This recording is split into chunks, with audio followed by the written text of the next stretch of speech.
Bismillahirrahmanirrahim. Hamdan wa syukranillah. Amma ba'du. Puji dan syukur kepada Allah Subhanahu wa taala selalu kita ucapkan dan kita haturkan hanya kepadanya. Nikmat begitu banyak yang kita terima sampai Allah Azza wa Jalla katakan di dalam Al-Qur'an yang berbunyi, A'udzu billahi minasyaitonir rajim. Wa in ta'uddu ni'matallahi la tuhsuha.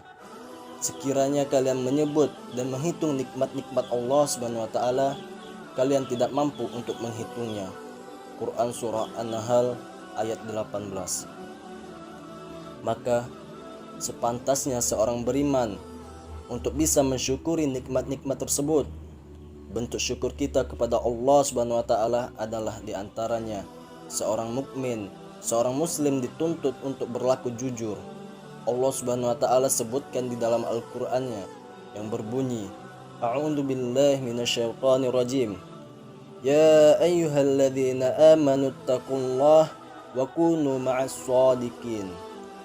Wahai orang-orang yang beriman, bertakwalah kalian kepada Allah Subhanahu wa taala dan jadilah kalian termasuk orang-orang yang jujur. Quran surah At-Taubah ayat 119.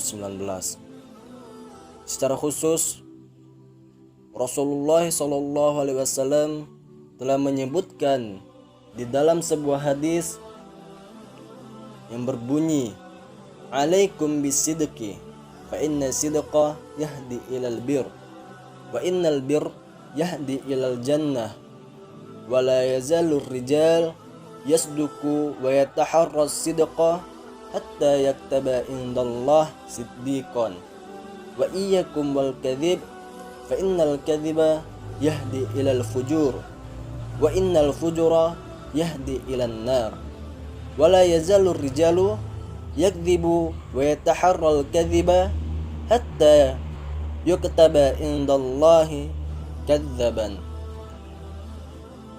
Nabi Muhammad SAW menjelaskan, jujurlah kalian karena kejujuran itu membawa kepada kebaikan dan kebaikan itu membawa kepada surga Allah Subhanahu wa taala.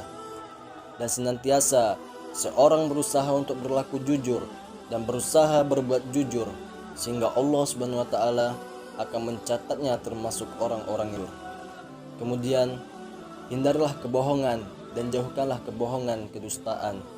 Sesungguhnya kebohongan itu akan membawa kepada kejahatan-kejahatan dan kejahatan itu akan membawa orang ke api neraka. Dan senantiasa seorang untuk berbuat kebohongan, berdusta sehingga Allah Subhanahu wa taala akan mencatatnya termasuk orang-orang yang berdusta. Dusta sungguh sangat mengerikan akibatnya. Namun sebaliknya kejujuran sungguh sangat nikmat ujungnya, yaitu jannah Allah Subhanahu wa taala.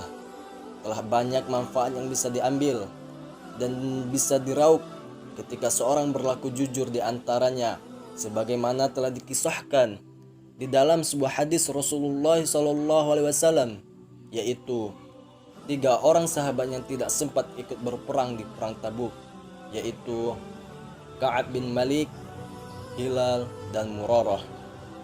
Apa yang menyelamatkan Ka'ab bin Malik radhiyallahu anhu setelah dia mengungkapkan tiada ada alasan di hadapan Nabi Muhammad SAW untuk tidak ikut berperang, melainkan hanya bermalas-malasan saja. Yang menjadikannya diselamatkan oleh Allah Subhanahu wa taala adalah jujur. Kejujurannya, dia mengakui kesalahannya di hadapan Rasulullah SAW. Maka Allah Subhanahu wa taala pun telah mengabadikan namanya di dalam Al-Qur'an. Karena apa? Karena kejujurannya. Subhanallah. Maka orang Islam, kaum muslimin, hendaklah berlaku jujur dalam ucapannya, dalam perbuatannya. Sebab apa? sebelum di akhirat kita sudah menuai hasil dan manfaat dari kejujuran tersebut.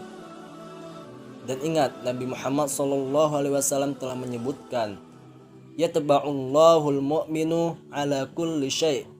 Allah Subhanahu wa taala mentabiatkan orang beriman itu berbuat apa saja, illal kadzib, kecuali dusta, kecuali kebohongan.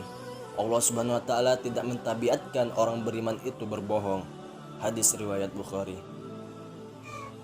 Akhlak jujur ini sudah habis atau hampir habis terkikis dari hati kaum muslimin. Oleh karena itu, tugas kita dan kewajiban kita sebagai seorang mukmin untuk mempertahankan akhlak yang mulia ini, yaitu jujur, dengan memperbuat kita dalam ucapan kita, keseharian kita terhadap Allah Subhanahu wa taala, kemudian terhadap nabinya Muhammad sallallahu alaihi wasallam, kemudian terhadap istri kita, terhadap anak-anak kita, terhadap suami sesama kita, bahkan terhadap orang kafir pun kita tetap untuk berlaku jujur. Akhlak Islam mesti dijunjung tinggi. Perangi kejujuran mesti diletakkan kapanpun dan dimanapun. Kedustaan dan kebohongan tidak diizinkan oleh agama, melainkan hanya 3 tempat saja. Yang pertama, dalam perperangan. Yang kedua, ucapan suami terhadap istrinya. Dan yang ketiga, ketika mendamaikan. Mudah-mudahan apa yang kita sampaikan ini bermanfaat sehingga kita dikaruniai Allah Subhanahu wa taala sebuah kejujuran dan dijauhkan dari kedustaan dan kebohongan, karena itu merupakan akhlak yang buruk dan sifat dari sifat orang-orang yang munafik. Yumkin hatta kalami idan wajadtum khata'a minni atlubu afwa minkum. Akhirul kalam. Assalamualaikum warahmatullahi wabarakatuh.